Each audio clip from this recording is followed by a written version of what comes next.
حضرات محترم، ہمیں اور آپ کو معلوم ہونا چاہیے کہ ہم اور آپ یہاں پر کس مقصد اور کس لیے حاضر ہوئے ہیں۔ سب سے پہلے ہمیں اس پر غور و فکر کرنا چاہیے، اور اس سے بھی پہلے ہمیں یہ سمجھنا چاہیے کہ ہم کہاں پر بیٹھے ہیں اور کس جگہ بیٹھے ہیں۔ یہ جگہ کتنی معزز اور کتنی محترم ہے۔ مثال کے طور پر میں آپ کو بتاؤں، ہر انسان جانتا ہے کہ مسجد اللہ کا گھر ہے اور وہ معزز جگہ ہے۔ وہاں پر ہم اور آپ جاتے ہیں تو پاک اور صاف اور اچھے لباس میں جاتے ہیں اور وضو کر کے جاتے ہیں۔ تو میرے بھائی، جس طرح ہم وہاں جاتے ہیں اسی طرح ہمیں اللہ والوں کے در پر بھی اسی طرح اور اسی نیت کے ساتھ جانا چاہیے، کیونکہ انہوں نے اپنی محنت اور اپنی کاوشوں سے اور اپنی جد و جہد سے اللہ کو راضی کیا ہے۔ اللہ کو راضی کیا ہے۔ جو اللہ کا دوست بن جاتا ہے گویا وہ اللہ کے قریب ہو جایا کرتا ہے۔ یہ اتنی محترم جگہ ہے، اتنی معزز جگہ ہے۔ اس جگہ پر بڑی بڑی شخصیات یہاں آ چکی ہیں اور ہم سامعین، ہم تمام ان کی روحانی فیضان سے مالا مال ہو رہے ہیں۔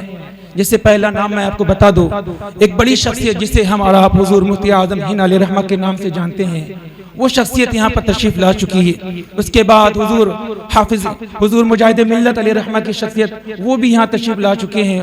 حضور مشاہد ملت بھی تشریف لا چکے ہیں اور حضور عبدالرف صاحب قبلہ بھی تشریف لا چکے ہیں۔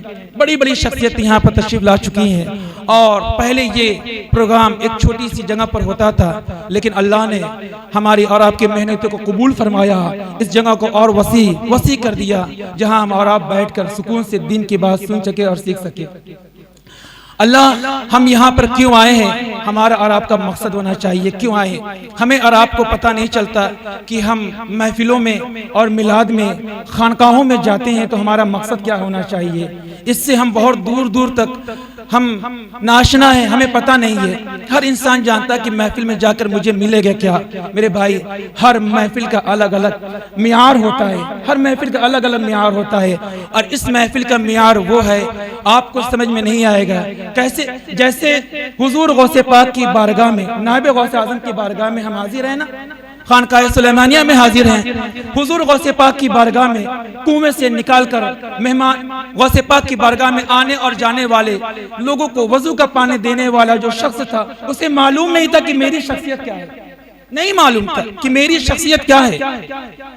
لیکن جب معلوم چلا تو پھر انہوں نے کہا کہ اللہ کا شکر ہے کہ اللہ نے مجھے یہ سب کچھ عطا کیا۔ انشاءاللہ میں اس پر آخر میں بات کروں گا، ابھی مجھے جو بات کرنی ہے وہ آپ کے سامنے پیش کروں کہ حضور نہال ملت، حضور خلیق ملت نے کئی 100 سال پہلے، یا اس سے بھی اور زیادہ، یا اس سے بھی اور کم، انہوں نے چنار کی سرزمین پر ایک پودا لگایا تھا، دین کی تبلیغ کے لیے ایک پودا لگایا تھا، اور اللہ کا شکر ہے، کروڑا احسان ہے کہ وہ پودا، اس کی شاخیں جب نکلی، اس کی شاخیں نکل کر جب پھوٹتی ہیں تو ہندوستان کے کونے کونے میں نظر آتی ہیں، ہندوستان کے کونے کونے میں نظر آتی ہیں۔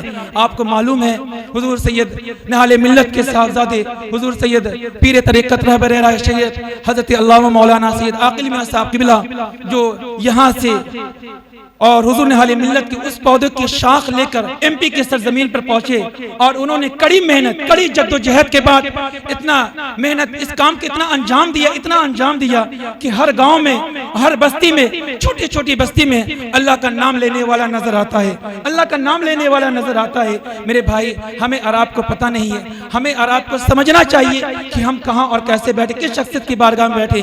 اسی بارگاہ کا، اسی خانقاہ کا فیضان ہے جو یہاں سے چل کر ایم پی کی سرزمین پر جب پہنچا، جہاں پر لوگ دین سے بہت دور تھے، دین کی اور گمراہی کے اندھیرے میں تھے، انہوں نے دین کے چراغ کو روشن کر کے ان کے دل کو منور و مجلہ کیا، انہیں پہچان بتائی کہ اللہ کا رسول، اللہ بھی ہوتا ہے، اللہ کا رسول جن کی محبت ہمارے اور آپ کے لیے بہت ضروری ہے، جنہوں نے بہت محنت، بہت جد و جہد کرنے کے بعد ہر گاؤں میں چھوٹے چھوٹے شاخیں کھول کر، چھوٹے چھوٹے ادارے چلا کر، اور لوگوں کو بھیج کر، اپنے مبلغوں کو بھیج کر وہاں پر اللہ کا دین پہنچایا ہے۔ ویسے بہت سارے گاؤں ہیں، مڑوات کی سرزمین پر، سکرا کی سرزمین پر، سرائی کی سرزمین پر، دوارا کی سرزمین پر، کھاڑی کی سرزمین پر، بیکن پور سے لے کر سیدھی سے لے کر اور تمام علاقوں میں جہاں دین بہت دور تھا وہاں لوگوں کو دین سے قریب کیا، دین سے قریب کیا۔ میرے بھائی یہ خانقاہ کسی اس خانقاہ کو معاملی نہ سمجھنا، یہ بہت معتبر خانقاہ ہے، بہت معزز خانقاہ ہے۔ ہمیں کہیں بھی جانے سے پہلے، ہم کسی بھی جلسے میں، کسی بھی اجلاس میں، کسی بھی خانقاہ میں جائیں، جانے سے پہلے اس کی اہمیت کو سمجھ لیں کہ وہ خانقاہ کتنی معزز اور محترم ہے، کتنی محترم ہے۔ اس کے بعد جائیں، اللہ کی عزت کی قسم، اللہ اس خانقاہ کے فیض و برکات سے آپ کو مالا مال کر دے گا، مالا مال کر دے گا۔ ہمیں سمجھنا چاہیے کس کی خانقاہ میں ہم حاضر ہیں۔ جس خانقاہ میں بڑی بڑی شخصیتیں آ کر بیٹھا تشریف رکھا کرتی تھی وہاں پر آپ بیٹھے ہیں۔ بتاؤ یہ آپ قسمت والے نہیں ہو؟ آپ سمجھتے ہو میں کچھ نہیں ہوں؟ آپ بڑے محترم، بڑے معزز ہو، بہت معزز ہو۔ کسی شاعر نے بڑا خوب کہا تھا کہ محبوب کی محفل ہے محبوب ہی آتے ہیں، محبوب کی محفل ہے محبوب ہی آتے ہیں وہی جنہیں سرکار بلاتے ہیں، آتے ہیں وہی جنہیں سرکار بلاتے ہیں۔ سرکار کا کرم ہوا تو آپ آئے، سرکار کا کرم ہوا تو آپ آئے، ہم آئے، سب یہاں پر حاضر ہوئے۔ کس لیے؟ فیض و برکات حاصل کرنے کے لیے۔ ہمارا یہاں پر آنے کا مقصد ہونا چاہیے کہ ہم اگر اپنی زندگی کو گمراہی کے اور جھوٹ فریب مکاری کے دلدل میں اپنی زندگی کو گزار رہے ہیں تو دلدل سے اپنے آپ کو نکال کر اور دین کے سچے راستے پہ، یعنی اہدنا الصراط المستقیم کے راستے پہ اپنی زندگی کو گزارنے کی کوشش کریں۔ میرے بھائی آپ کو سمجھ میں نہیں آئے گا کہ اس محفل کا ادب کیا ہے، اس محفل کا یہ محفل ہے کیا، آپ کو سمجھ میں نہیں۔ حضور غوث اعظم کی بارگاہ میں جو میں نے بتایا تھا، حضور غوث اعظم کی بارگاہ میں وضو کرانے والا شخص، اسے نہیں معلوم تھا کہ مجھے کیا ملا۔ آخر میں جب اسے پتا چلا اسے کیا ملا، اس نے کہا مجھے کہیں جانے کی ضرورت نہیں ہے، مجھے تو یہی سب کچھ مل گیا ہے، مجھے تو یہی سب کچھ مل گیا، مجھے کہیں جانے کی ضرورت نہیں ہے۔ میرے بھائی اللہ نے آپ کو یہ موقع دیا ہے، اس سے غنیمت سمجھیں، اس سے قیمتی سمجھیں اور اس سے فیض و برکات حاصل کرنے کی کوشش کریں۔ صرف اس نیت سے نہ آئے کہ ہم یہاں پر آئے اور لنگر کھائے اور مزہ لیا اور چلے گئے، خدا اس نیت سے نہ آنا۔ جب بھی خانقاہ سلیمانیہ میں آنا ایک اچھی اور سچی نیت لے کر آنا۔ اللہ اس خانقاہ سے تمہیں وہ عطا کرے گا جو تمہاری سوچ سے بھی اوپر ہے، جو تمہاری سمجھ سے بھی اوپر ہے۔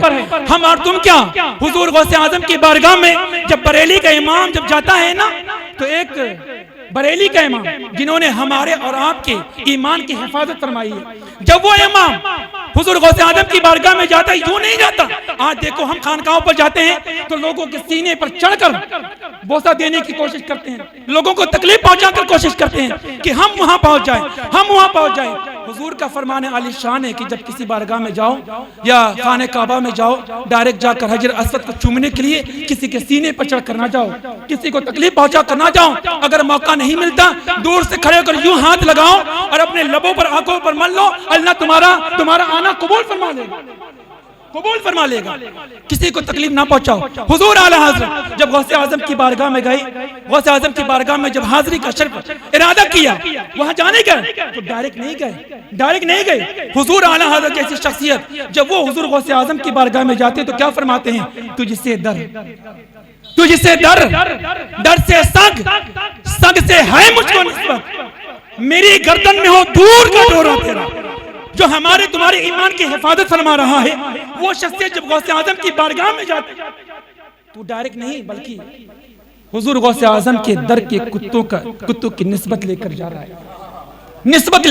ہے، بتاؤ ہمیں نائب غوث اعظم کی محفل مل گئی، ان کا در مل گیا اور گھر مل گیا۔ اس سے بڑی خوش قسمتی اور کیا ہو سکتی ہے؟ اس سے بڑی قسمتی اور کیا ہو سکتی ہے؟ میرے بھائی اپنے آپ کو کم نہ سمجھیں۔ محفلوں میں آئے، بہت ساری جگہوں پہ دیکھا جاتا ہے کہ محفلوں میں جانے میں کیا فائدہ، کیا ملے گا؟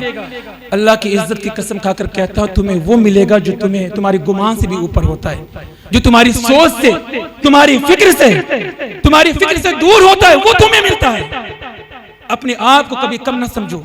اللہ نے تمہیں ایمان دے دیا، یہ تو سب سے بڑی دولت ہے میرے بھائی، سب سے بڑی دولت ہے۔ تو اپنے آپ کو کبھی مت سمجھو، اللہ نے آپ کو اشرف المخلوقات بنایا ہے۔ خانقاہ سلیمانیہ میں حاضر ہے، اللہ ہم سبھی کو خانقاہ سلیمانیہ کے فیض و برکات سے مالا مال عطا فرمائے اور ہماری زندگی میں اور ہمارے رزق میں اللہ بے پناہ برکت عطا فرمائے۔ یہاں پر جتنے بھی حاضرین آئے اللہ تمام کی حاضری کو قبول عطا فرمائے۔ آمین وآخر دعوانا ان الحمد للہ رب العالمین استغفر اللہ استغفر اللہ استغفر اللہ ربی من کل ذنب واتوب الیہ اشہد ان لا الہ الا اللہ واشہد ان محمدا عبدہ ورسولہ وما علینا الا البلاغ السلام علیکم ورحمۃ اللہ